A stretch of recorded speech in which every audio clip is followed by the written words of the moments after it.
Hello, welcome to my channel. আমার যত দর্শক বন্ধু আছেন যারা সামনে পরীক্ষাগুলোর জন্য প্রিপারেশান নিচ্ছ, তোমরা সবাইকে আমার বিজয়ের শুভেচ্ছা এবং আগামী পরীক্ষার দিনগুলোর জন্য আমার ভালোবাসা রইল, শুভেচ্ছা রইল। আজকে আমি বেশ কিছুদিন পরেই ভিডিও নিয়ে এলাম। আমরা WBCS 2020 বিভিন্ন সাবজেক্টগুলো নিয়ে আলোচনা করছিলাম। আজকে আমরা জিওগ্রাফি নিয়ে করব। আমাকে অনেকেই লিখে জানিয়েছে, ফোন করেছে যে স্যার আমাদের একটু বিভিন্ন সাবজেক্টগুলো নিয়ে আলোচনা করে দিন। তো আমি জিওগ্রাফি নিয়ে আজকে বলবো। জিওগ্রাফির জন্য যা কোয়েশ্চেন আসে পরীক্ষায়, আমার পার্সোনালি ব্যক্তিগতভাবে জিওগ্রাফিকে একটুখানি ভয় লাগে, কারণ জিওগ্রাফি সাবজেক্টটা খুব ভোলাটাইল সাবজেক্ট, কারণ সেটা সবসময় চেঞ্জ হতে থাকে, ফলে এর কোনো স্ট্যাটিক ইনফরমেশন সবসময় কাজ করে না। ফলে তোমাদের জিওগ্রাফি সম্বন্ধে একটুখানি অ্যাওয়ার থাকতে হবে। যে কটা বইয়ের নাম বলবো সেগুলো কার্তিক চন্দ্র মণ্ডলের বইটা খুব ভালো বই, বাংলায়, যারা বাংলায় পড়তে অভ্যস্ত তারা সেটা নিতে পারো। এছাড়া তোমাদের ওয়েস্ট বেঙ্গলের জন্য এই বইটা খুব কাজে লাগবে। এটা আমার মনে হয় উল্টোভাবেই যাবে, West Bengal know your state. এটা হচ্ছে ম্যাপ শুধু আরিহান্টের বই। এই বইটা তোমরা নিতে পারো, this is a very good বুক। এছাড়া আমি যেখান থেকে পড়তে বলবো সেটা হচ্ছে মজিদ হোসেন। এই বইটার নাম তোমরা অনেকেই জানো। আমি বুঝতেই পারছি যে এটা তোমরা রিভার্স ভিউটা দেখছো, যে জিওগ্রাফির বই Majid Hossain. This book is very important book. এছাড়া তোমাদের ক্র্যাক WBCS এর কথা তো আমি আগেই বলেছি। This is the book, crack WBCS। তোমরা সবার কাছেই হয়তো আছে বাই দিস টাইম। এই বই থেকেও তোমরা পড়াশোনা করবে, এটা আমি আশা করি। Let's come to the strict question. আমরা কোয়েশ্চেন্সগুলো নিয়ে আলোচনা করতে শুরু করে দিই। আমি আগেই বলেছিলাম যে আমার কাছে WBCS প্রিলিমিনারির সি সেটের কোয়েশ্চেনগুলো রয়েছে। তো তাতে যেগুলো আমি জিওগ্রাফি পেয়েছি সেই কোয়েশ্চেন্সগুলো নিয়ে একটু আলোচনা করি। প্রথম কোয়েশ্চেন নাম্বার 31, সেখানে লেখা আছে ওয়েস্ট দিনাজপুর ডিস্ট্রিক্ট কবে ডিভাইড হয়েছিল, অর্থাৎ in which year west Dinajpur district of the west Bengal was divided into two districts, namely north Dinajpur and south Dinajpur. দেখো, এটা বেসিক্যালি একটা স্ট্যাটিক জিকের কোয়েশ্চেন, যদিও জিওগ্রাফির মধ্যে আমি ফেললাম, কিন্তু this is a basically GK question. তো ওয়েস্ট দিনাজপুর ডিস্ট্রিক্ট তোমরা ক্র্যাকের চ্যাপ্টারে পাবে। ক্র্যাকের যে চ্যাপ্টারে তোমার রাজ্য পশ্চিমবঙ্গের পুনর্গঠন সম্পর্কে যেগুলো বলা আছে জিওগ্রাফিতে, সেটা তোমরা যদি সার্চ করো তোমরা পেয়ে যাবে সেখানে। এছাড়া যে কোনো জিকের বইতে বা গুগলে তুমি যদি সার্চ করো যে ওয়েস্ট বেঙ্গলের স্টেটগুলো কবে ডিভাইডেড হয়েছে, কবে ফর্ম হয়েছে, this is a very fundamental information. আমার মনে হয় এটা তোমাদের জানা উচিত। আনসার হবে 1992। Okay, come to the next question number 40। 40 number কোয়েশ্চেনে রয়েছে international day of tropics. Again এটা জিকের কোয়েশ্চেন, যদি আমি জিওগ্রাফিতে ইনক্লুড করেছি। International day of tropic is observed on 26 June. তোমরা যতগুলো ইন্টারন্যাশনাল ডে আছে মান্থ ওয়াইজ কালেক্ট করে নাও। বিভিন্ন বই থেকে, একটা বইতে সব পাবে না, গুগলে সার্চ করো, একটা ডায়েরি বানাও, সেখানে জানুয়ারি থেকে একদম ডিসেম্বর পর্যন্ত যতগুলো মাস আছে তার যতগুলো ইম্পর্টেন্ট ডে আছে মার্ক আপ করো, কারণ এটা মাঝে মাঝেই ঘুরে ফিরে আসবে। এবার তোমাদের একটা খুব ভাইটাল কথা বলে দিই, মন দিয়ে শোনো। সেটা হচ্ছে জিওগ্রাফির কোয়েশ্চেন বা ফর দ্যাট ম্যাটার পল সায়েন্সের কোয়েশ্চেন, কনস্টিটিউশনের কোয়েশ্চেন, সব কিন্তু মনে রাখবে কারেন্ট অ্যাফেয়ার্স রিলেটেড আসে। কীরকম আমি তোমাকে এখান থেকে এক্সাম্পল দিয়ে বোঝাবো। সুতরাং কারেন্ট অ্যাফেয়ার্সে জানুয়ারি থেকে ডিসেম্বর পর্যন্ত যে সমস্ত প্রজেক্টের নাম আসছে, পাহাড়ের নাম আসছে, নদীর নাম আসছে, ক্যানেলের নাম আসছে, টানেলের নাম আসছে, সেগুলো কিন্তু আমাদের মনে রাখতে হবে। সেগুলো থেকে প্রশ্ন আসে, তোমাদের আমি আজকে প্রমাণ করে দেবো। এরপরে question number 60, select from the following rice producing district in West Bengal in ascending order. Of course এটা তুমি কার্তিক চন্দ্র মণ্ডলের বইতে পেয়ে যাবে। এছাড়া তোমরা পশ্চিমবঙ্গের বইটা যেটা দেখালাম ওয়েস্ট বেঙ্গলে, সেখানেও পাবে। অর্থাৎ সব থেকে বেশি যেখানে হয় সেটা পরে আসবে, সব থেকে কম থেকে উপরের দিকে যাবে। অ্যান্সার হবে মুর্শিদাবাদ, মেদিনীপুর, ইস্ট বর্ধমান। বর্ধমানে সব থেকে বেশি রাইস প্রোডাকশন হয়। তো এটা বেসিক এগ্রিকালচারের কোয়েশ্চেন, যে কোনো বইতেই পাওয়া যায়। এরপরে আসছে কোয়েশ্চেন নাম্বার 61। 61-এ আছে Chumbi valley is on boundary of. এখন প্রশ্ন হবে সে হঠাৎ করে চাম্বি ভ্যালি এলো কেন? এখন তোমাদের যতগুলো ভ্যালি রয়েছে, তার বাউন্ডারি রয়েছে, সেগুলো আমাদের জানতে হবে। কোনো না কোনো সময় নিউজে হয়তো এসেছে। তোমরা যদি valleys of India UPSC search করো তাহলে তোমরা একটা অনেকগুলো লিস্ট পাবে, সেগুলো তোমাদের জানতে হবে। এছাড়া তোমরা যদি উইকিপিডিয়া থেকে পড়ো তাহলে সে যে লিস্টগুলো আছে বাউন্ডারির এবং কোন কোন ভ্যালির বাউন্ডারিগুলো কী কী, অর্থাৎ কোন স্টেট রয়েছে তার পাশে, সেইগুলো দুটো স্টেটের মাঝখানে ভ্যালিটা রয়েছে সেটা তোমাদের জানতে হবে। ফলে চাম্বি ভ্যালি সিকিম এবং ভুটানের মধ্যে রয়েছে। আনসার হবে এ। তো আমি আবার বলবো যে এটা তোমাদের আলাদা করে বিভিন্ন ভ্যালিগুলো জানতে হবে। তোমরা জিওগ্রাফির বইতেও পাচ্ছ, যে কোনো বইতে পাচ্ছ। তো আমি বলবো এটার জন্য ইন্টারনেটের সাহায্য নেওয়াটা ভালো। এরপরে আসছে কোয়েশ্চেন নাম্বার 67। সেখানে রয়েছে Bikaner canal is taken off from the river, অর্থাৎ বিকানের খাল কোন নদী থেকে শুরু হয়েছে। নাও হঠাৎ করে বলতে পারবে স্যার হাজার হাজার খাল রয়েছে, সব মনে রাখতে হবে। আসলে ব্যাপারটা কি দেখো, আমি আবার একটু আগে বলেছি যে যখন কারেন্ট অ্যাফেয়ার্সের কোথাও কোনো না কোনো খবরের কাগজে কোনো না কোনো খালের প্রসঙ্গ কোথাও না কোথাও আসে, সেইগুলো তুলে দেওয়া হয়। যেমন দেখো জিওগ্রাফির এই কোয়েশ্চেনটা বিকানের ক্যানেল 2019 সালের মে মাসে খবরে এসেছে। তোমরা যদি সার্চ করো পেয়ে যাবে বিকানের ক্যানেল 2019 নিউজ। তুমি যদি গুগলে সার্চ করো তুমি পেয়ে যাবে যে সুতলেজ নদীতে বা শতদ্রু নদীর থেকে এসেছে এই খালটা। এটা কিন্তু একসময় এসেছিল নিউজে। অর্থাৎ এই যে খালের প্রসঙ্গ আসছে, রিভার ভ্যালি প্রজেক্টের প্রসঙ্গ আসছে, টানেলের কোয়েশ্চেন জিজ্ঞেস করা হচ্ছে, কোনো না কোনো সময় নিউজে এগুলো কারেন্ট অ্যাফেয়ারে এসছে। This is very very important to remember when you are preparing. So current অ্যাফেয়ারকে তুমি যদি নেগলেক্ট করো, তুমি কিন্তু কমপ্লিট কোয়েশ্চেন পেপারকে নেগলেক্ট করছো। এটা মাথায় রেখো, current affair is very very important. যত রকমভাবে যে নামগুলো কারেন্ট অ্যাফেয়ারে আসছে, যে নদীর নাম আসছে, পাহাড়ের নাম আসছে, হাইওয়ের নাম আসছে, তোমার টানেলের নাম আসছে, ক্যানেলের নাম আসছে, সব কিন্তু তোমাদের একটা জায়গায় টুকে রাখবে এক বছরে যা যা এসছে, যদি সিরিয়াসলি চান্স পেতে চাও। নেক্সট আমরা কোয়েশ্চেন নাম্বার 72-তে আসবো। 72-তে কি আছে আমরা একটু দেখে নিই। 72-তে কোয়েশ্চেন বলছে Kiru hydro electric power project, again from current affair. 2019-এর ফেব্রুয়ারি মাসে কিন্তু খবরে এটা এসছিল।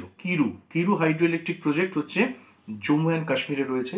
এটা কেন এসেছিল সেটা তোমরা যদি পড়ো, তোমরা যদি খোঁজো, তোমরা জানতে পারবে। আবার বলছি, শুধুমাত্র জিওগ্রাফি বই থেকে লিস্ট পড়ে কিন্তু জিওগ্রাফির অ্যান্সার দিতে পারবে না। That's why this subject is very tough. ওটা কিন্তু মোটামুটি এক বছরের নিউজে যেগুলো আসে সেগুলো থেকে দেওয়া হয়। দুবার প্রমাণ করলাম এটাও এসছিল। নাও come to question number 677. Rank of West Bengal in India with reference to total population wide 2019 census. তোমরা জানো 10 বছর অন্তর সেন্সাস হয়। লাস্ট সেন্সাস হয়েছে 2011-তে। তাতে আমাদের পপুলেশন র্যাঙ্কিং হচ্ছে 4th। ফার্স্ট হচ্ছে UP, second Maharashtra, third Bihar এবং 4th ওয়েস্ট বেঙ্গল। এটা যে কোনো সময় তোমরা ইন্টারনেট থেকে লিস্টটাকে মুখস্থ রাখতে হবে। This is very basic question of geography. Population তোমরা জানো যে জিওগ্রাফির একটা পার্ট, হ্যাঁ, ইকোনমিক জিওগ্রাফির, সোশিও ইকোনমিক জিওগ্রাফির একটা পার্ট। তো এটা একটা বেসিক কোয়েশ্চেন, তোমাদের মনে রাখতে হবে।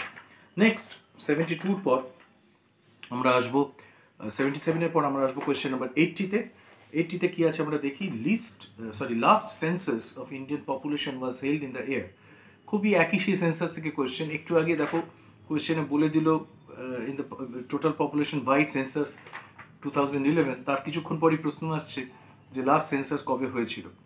এটা তোমরা মজিদ হোসেনের কালচারাল সেটিং চ্যাপ্টারেও পাচ্ছ। আর আমরা সবাই জানি যে 2011-এ হয়েছিল, আবার 2021-এ হওয়ার কথা। তো ভেরি ইজি কোয়েশ্চেন, এটার মধ্যে কোনো জটিলতা নেই। 80-র পর আমরা 102 নম্বর কোয়েশ্চেনে যাব। কোয়েশ্চেন নাম্বার 102 কি আছে একটু দেখে নিই। 102-তে আছে in which year was India's first cotton textile industry was set up in Ghushuri near Kolkata, West Bengal WBCS পরীক্ষা দিচ্ছে, West Bengal civil service, Kolkata থেকে প্রশ্ন আসবে। আনসার হবে 1818 সালে প্রথম ঘুষুরির কাছে ভারতের প্রথম কার্পাস বস্ত্রবয়ন শিল্পটি স্থাপিত হয়। এটা কিন্তু no your state West Bengal যে বইটা প্রথমে দেখালাম আরিহান্টের, সেখানে আছে। এছাড়াও তুমি কার্তিক চন্দ্র মণ্ডলের বইতে পাচ্ছ। এটা বেসিক কোয়েশ্চেন এগ্রিকালচারাল বা ইন্ডাস্ট্রি সেকশনে রয়েছে। নেক্সট আমরা কোয়েশ্চেন নাম্বার আসছি 106 কি আছে আমরা দেখে নিই। The largest producer of milk in the world is, Bharat সারা পৃথিবীতে সব থেকে বেশি দুধ উৎপাদন করে, দুগ্ধ উৎপাদনে আমরা প্রথম, এবং প্রায় 22% of the inter global produce of milk. আর আমরা এটা হচ্ছে according to the food and agricultural department. এটাও কিন্তু কারেন্ট অ্যাফেয়ার্সের নিউজে এসছে, তোমরা যদি সার্চ করে দেখবে 23 জানুয়ারি 2020-তেও এটা নিয়ে আলোচনা করা আছে। যদিও একেবারে পরীক্ষার আগে বোধহয় ফেব্রুয়ারিতে পরীক্ষা হয়েছিল, সুতরাং খবরের কাগজটা খুঁটিয়ে পড়াটা কিন্তু জরুরি। প্রতিদিন সকালবেলা যে খবরের কাগজটা পড়ছো তুমি, আমি বলেছিলাম হিন্দু বা ইন্ডিয়ান এক্সপ্রেস পড়তে, যেটাই তুমি পড়ো না কেন সেটা কিন্তু খুঁটিয়ে পড়ো, কোথায় কোন তথ্য আছে কারেন্ট যেটা জিকেতে আসতে পারে সাবজেক্ট ওয়াইজ। আবার বলছি সেটা টুকে রেখো, ওখান থেকেই কিন্তু প্রশ্ন আসবে। স্ট্যাটিক জিকে আস্তে আস্তে স্ট্যাটিক কোয়েশ্চেন বন্ধ হয়ে যাচ্ছে, সমস্ত কারেন্ট অ্যাফেয়ার বেস কোয়েশ্চেন আসছে, এবং এক্সামিনার যারা রয়েছেন তারা কিন্তু দেখতে চান যে তুমি এখনকার জগতের সাথে, এখনকার ওয়ার্ল্ডের সাথে যে নিউজগুলো রিসেন্টলি এসছে তার সাথে তোমরা কতটা পরিচিত, rather than your knowledge of static GK. Okay, 106-এর পর আমরা যাব 108-এ। Highest tobacco producing state in India, সব থেকে বেশি তামাক উৎপাদনকারী রাজ্য কোনটা? আনসার হবে অন্ধ্রপ্রদেশ। মনে রেখো আমরা তামাকে basically second largest producer in the world. তো এগেইন এগুলো এগ্রিকালচারাল, কমার্শিয়াল এগ্রিকালচার, তার সেই প্রসঙ্গে তোমরা যে কোনো বইতেই পাবে। আমি বলে রাখবো যে ইন্ডিয়া, ওয়ার্ল্ডের রেসপেক্টে ইন্ডিয়া কোন কোন জায়গায় র্যাঙ্ক করছে প্রোডাকশানে, এবং ইন্ডিয়ার রেসপেক্টে ওয়েস্ট বেঙ্গল বা বিভিন্ন স্টেটগুলো কোন স্টেট কোন ফসল সব থেকে বেশি উৎপাদন করে। ফর এক্সাম্পল টি, তামাক, তারপর তোমার কার্পাস, রাইস, হুইট, মেইন তোমার সুগার কেইন, মেইন যেগুলো আমাদের কমার্শিয়াল ক্রপ আছে বা এগ্রিকালচার ক্রপ আছে, তাতে কোন স্টেট হাইয়েস্ট উৎপাদন করছে, এবং কিছু কিছু অফবিট এগ্রিকালচার প্রোডাক্টস আছে সেগুলো সম্বন্ধে জেনে রাখবে। আবার বলছি কারেন্ট অ্যাফেয়ার্সটা ফলো করো, সেখানে কিন্তু প্রচুর নিউজ অলরেডি আসতে থাকে সারা বছর ধরে।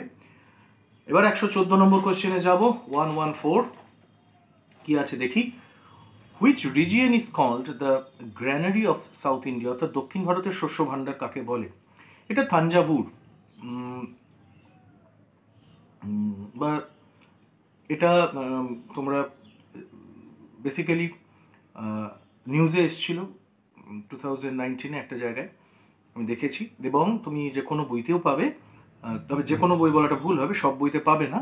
তো তোমাকে অ্যাওয়ার্ড থাকতে হবে যে ভারতের এই ধরনের যে এপিথেটগুলো আছে, গ্র্যানারি অফ সাউথ ইন্ডিয়া, এগুলো তোমার জিকে বইতে আছে, কোন কোন জায়গাটাকে কি বলা হয়। তো এগুলো একটুখানি জেনে রেখো, বিভিন্ন এপিথেটগুলো বিভিন্ন শহর, বিভিন্ন রাজ্য বা বিভিন্ন লোকালিটিগুলো যেগুলোতে আমরা একটা করে এপিথেট বসিয়েছি, সেগুলো কিন্তু একটুখানি মনে রাখতে হবে। এটা বেসিক্যালি জিকের question rather than geography related GK. 114 পর আমরা আসবো 116। তাতে বলেছে how many Indian states have touched the border of West Bengal. Basic question, map যদি স্টাডি না করো এটা মনে রাখা সম্ভব না। পশ্চিমবঙ্গ কটা ইন্ডিয়ান স্টেটেরকে টাচ করে আছে, ম্যাপটা মনে রাখলেই দেখা যাবে যে 5টা রয়েছে। সুতরাং এর মধ্যে কিছু কোনো কঠিন কিছু নেই। 117 নম্বর কোয়েশ্চেন, আবার Somasila dam is located in which Indian state? Somasila dam, আবার বলছি এটাও কারেন্ট অ্যাফেয়ার্স থেকে এসছে।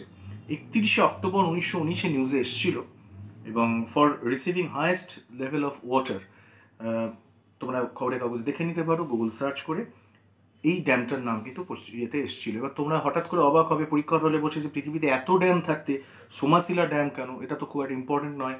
তখন বাইরে এসে বলবে স্যার খুব কঠিন কোয়েশ্চেন হয়েছে স্যার, কিছু বুঝতে পারিনি, এত ড্যাম পড়ার পর অ্যান্সার পেলাম না। অথচ তুমি যদি কারেন্ট অ্যাফেয়ার্সটা ফলো করতে সারা বছরে, এটা কিন্তু পেতে। So mind my word very carefully. সারা বছরের নিউজ পেপারে জিওগ্রাফি, হিস্ট্রি, সায়েন্স রিলেটেড যা যা আসছে, এবং অফকোর্স ইকোনমিক, পল সায়েন্স তো আছেই, পলিটি আছেই, সব কিন্তু ইম্পর্টেন্ট ফর ইউর এক্সাম। কারণ এই ড্যামগুলো দিচ্ছে, ক্যানেলগুলো দিচ্ছে, নদীগুলো দিচ্ছে, সবই কিন্তু কারেন্ট অ্যাফেয়ারে ওই এক বছরের মধ্যে কোনো না কোনো সময় খবরে এসছে। This is very important for you. এটা বারবার করে আমি বললাম, এটা মাথায় রেখো। Question number 120, what is the name of the lake between Godavari and Krishna deltaic region? বাংলায় হচ্ছে গোদাবরী ও কৃষ্ণা বদ্বীপের মধ্যে অবস্থিত হ্রদের নাম কি? কোলেরু লেক। 4 জুন 1919 হিন্দু পেপারে এসছে, বার্ডস রিলেটেড, পাখির সংক্রান্ত একটা নিউজে এটা এসছে 4 জুন 1919 হিন্দু পেপারে। মজিদ হোসেনের ড্রেনের চ্যাপ্টার রয়েছে, সেখানেও তুমি পাবে এটা। বাট আবার বললাম, আরেকবার প্রমাণ হলো যে খবরের কাগজ থেকে দিচ্ছে। কোলেরু লেক ভেরি বেসিক কোয়েশ্চেনও বটে, জানা দরকার। এরপরে আমরা 121 নম্বর কোয়েশ্চেনে আসছি। Gangani region of West Bengal has which type of soil? Gangani মিদনাপুরের একটা জায়গা, সেখানে কি ধরনের সয়েল আছে? ক্লাইমেট এবং অ্যান্ড সয়েল, অ্যারিহান্টের বইতে নোইও স্টেট, যেটা ওয়েস্ট বেঙ্গলের বই দেখালাম, সেখানে তুমি এটা পাচ্ছ, গনগনি। এটা আমি সার্চ করিনি, হয়তো এটা কোনো না কোনো সময় নিউজে আসতেও পারে। I not sure about this, এই জন্য আমি এটাকে এমফাসিস দিলাম না। বাট জেনারেলি এই ধরনের কোয়েশ্চেন, গনগনিতে কী সয়েল আছে, হঠাৎ করে গনগনি কেন এলো, নিশ্চয়ই কোথাও না কোথাও নিউজে এসেছিল মিদনাপুরের। তো যাই হোক, তোমরা সয়েল যেখানে চ্যাপ্টার আছে সেখানে, যেহেতু ওয়েস্ট বেঙ্গলের পরীক্ষা, WBCS সিলেবাসেই বলা আছে with special emphasis on West Bengal geography, সুতরাং ওয়েস্ট বেঙ্গল সম্বন্ধে তোমাকে আদ্যপান্ত জানতে হবে, ওয়েস্ট বেঙ্গলের কোয়েশ্চেন ছাড়া যাবে না। 134 নম্বরের পরে আসবো আমি, সেখানে বলা আছে যে literacy rate of West Bengal. আবার সেই ওয়েস্ট বেঙ্গল সেন্সাসের থেকে 3বার কোয়েশ্চেন দিয়েছে, 2001-এর সেন্সাস। তার মানে সেন্সাসে ওয়েস্ট বেঙ্গল রিলেটেড যত তথ্য আছে মুখস্থ করে রাখতে হবে for WBCS examination and PSC's others examinations. 77% literacy rate. Current data হচ্ছে, আমি তোমরা ক্র্যাকেও পাচ্ছ, ক্র্যাক WBCS-এ পাচ্ছ, আর পশ্চিমবঙ্গের ভূগোল জিওগ্রাফিতে যে কোনো বইতে এটা পাচ্ছ। দিস ইজ ভেরি, বাট মাথায় রেখো লাস্ট সেন্সাস অনুযায়ী কিন্তু অ্যান্সার দিতে হবে তোমাকে। ওকে, নেক্সট আমরা চলে যাই 134-এর পর কোয়েশ্চেন নাম্বার 140। 140-তে কী আছে? বলা আছে যে Kakrapar atomic center is located near which city in India? Atomic center নিয়ে একটা প্রশ্ন আসেই, পারমাণবিক কেন্দ্র নিয়ে। আমরা সুরাটে জানি অ্যাটমিক সেন্টার। মজিদ হোসেনের এনার্জি সোর্স বা এনার্জি রিসোর্স চ্যাপ্টারটা তোমরা পেয়ে যাচ্ছ, এটা আনসার হবে সুরাট। ওকে, নেক্সট 150 নম্বর কোয়েশ্চেন জিওগ্রাফি থেকে এসছে। Which city is located along Mula Mutha river from the following? নিম্নলিখিত কোন শহরটি মুলা-মুথা নদীর তীরে অবস্থিত? পৃথিবীতে এত শহর থাকতে, এত নদী থাকতে মুলা-মুথা কেন, প্রশ্ন আসবে। আসলে 26 জুন নিউজে এসছে 2019।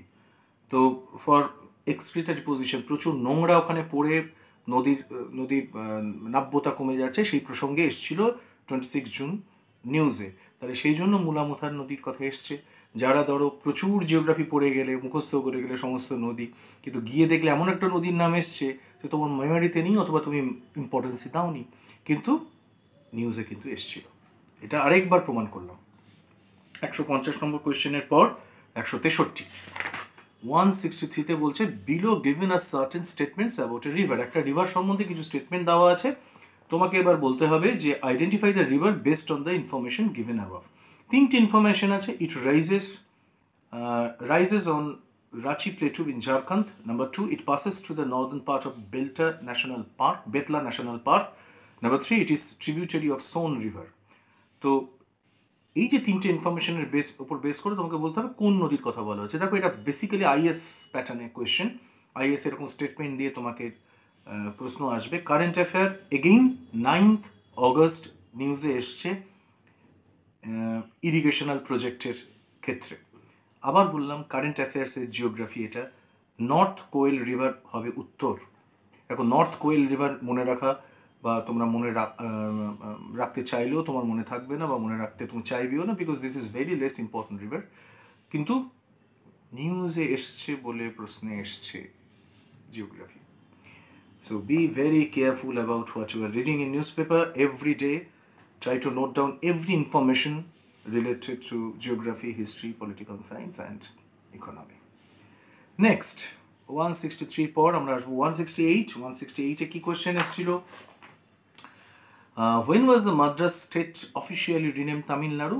State কোন সময় রিনেম হয়েছে একটু আগেই বলেছি, কোনটা বাইফার্কেটেড হলো, কোনটা নাম চেঞ্জ হলো মনে রাখতে হবে। অ্যান্সার হবে 14 জানুয়ারি 1969। সালটা কিন্তু এক আছে, ডেট কিন্তু মনে রাখতে হচ্ছে এই ক্ষেত্রে, ঠিক আছে? ডেটটার দিকেও খেয়াল রেখো। 168 সমস্ত স্টেটের নামকরণ যখন চেঞ্জ হচ্ছে কোন ডেটে হচ্ছে, ডেট দিচ্ছে, সাল নয়। সাল কিন্তু চারটেতেই একই অপশন আছে। 175 next question, identify the correct pair of the northern hemisphere. Northern হেমিস্ফিয়ারের বিভিন্ন দিন, মকর সংক্রান্তি, জলবিষুব, কর্কট সংক্রান্তি, মহাবিষুব, এগুলো বেসিক জিওগ্রাফিক কোয়েশ্চেন। ডেটগুলো মনে রাখতে হবে, ক্লাস 9-10-এ আমরা জেনে যাই এগুলো, কিন্তু আমাদের মনে থাকে না, অপশান আমাদের পড়বার সময় মনে রাখতে হবে। Okay, this is not a very difficult question to answer if you know that. 178 question number 178-এ কী আছে দেখবো। Port Blair is located on which island? Port Blair কোন আইল্যান্ডে আছে? পোর্ট ব্লেয়ার সবাই জানি যে আমরা আন্দামানের ক্যাপিটাল, কিন্তু কোন আইল্যান্ডে রয়েছে? এটা দ্য সাউথ আন্দামান। এটা কিন্তু মেতে নিউজে এসেছিল 1919 সালে। সুতরাং সেই আবার নিউজের দিকে তুমি তাকাও এবং পার্টিকুলারলি কোন আইল্যান্ডে রয়েছে সেটা জানতে হবে। আনসার হবে সাউথ আন্দামান আইল্যান্ডে রয়েছে। সুতরাং দক্ষিণ আন্দামান, এটা তুমি যদি নিউজ ফলো করো এবং ভালো করে জেনে নাও, সেই সময় তুমি জেনে যাচ্ছ। এরপরে আমরা আসছি last question of geography in this year, in my opinion, 184, the river on which Tilpara barrage is located. Tilpara barrage, Tilpara barrage হচ্ছে ময়ূরাক্ষী নদীর ওপরে ব্যারেজ। রিভার যখন তোমরা পড়ছো জিওগ্রাফিতে, তখন বিভিন্ন ব্যারেজগুলো অটোমেটিক্যালি তোমাকে জানতে হচ্ছে। So this is nothing new or difficult, এগুলো থেকে আসি। তাহলে আজকের আলোচনায় যেটা মূল প্রতিপাদ্য বিষয় হলো সেটা হচ্ছে যে দেখো, জিওগ্রাফি থেকে কোয়েশ্চেন এবছর অনেকেরই টাফ মনে হয়েছে because of this of bit questions which was set from current affairs geography. তাহলে আমি আজকে যেগুলো তোমাদের অ্যাডভাইস করলাম, কোন কোন বই পড়তে হবে বললাম, কীভাবে পড়তে হবে বললাম, কারেন্ট অ্যাফেয়ার্সের ওপর বেস করে জিওগ্রাফি যেগুলো আসছে সেগুলোর প্রমাণ দিয়ে দিলাম, কোন কোন মাসে এসছে বলে দিলাম, এমনকি কোন কোন দিনে এসছে বলে দিলাম। এবং তোমাদের এখন থেকে তোমরা রেডি হয়ে নাও, এখন ইন্টারনেটে সব অ্যাভেলেবেল। জানুয়ারি থেকে শুরু করে ডিসেম্বর পর্যন্ত খবরের কাগজ তন্ন করে খুঁজে দেখে নাও যে কোন valley project, river valley project, কোন কোন হাইওয়েজ প্রসঙ্গ এসছে, কোন কোন পাহাড়ের প্রসঙ্গ এসছে, নদীর প্রসঙ্গ এসছে, ক্যানালের প্রসঙ্গ এসছে। সো সেগুলো নিয়ে চর্চা করো।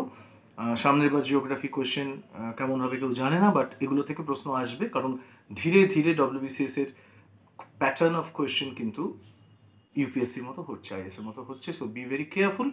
অ্যান্ড এরপরে আমি একটা ভিডিও করবো মাঝখানে হ্যাবিট ফর্মেশন নিয়ে, which is very important for your preparation. কয়েকটা মাস রয়েছে মাঝখানে, আর তোমরা এই 2-3 মাসের মধ্যে যতটা দম লাগিয়ে পড়বে তার উপর ডিপেন্ড করবে 2021-এর প্রিলিমিনারি তোমরা কীভাবে পাস করবে। মনে রেখো, এবছর 127 এসেছিল, সামনের বছর 130 হতে পারে, আবার 110ও হতে পারে।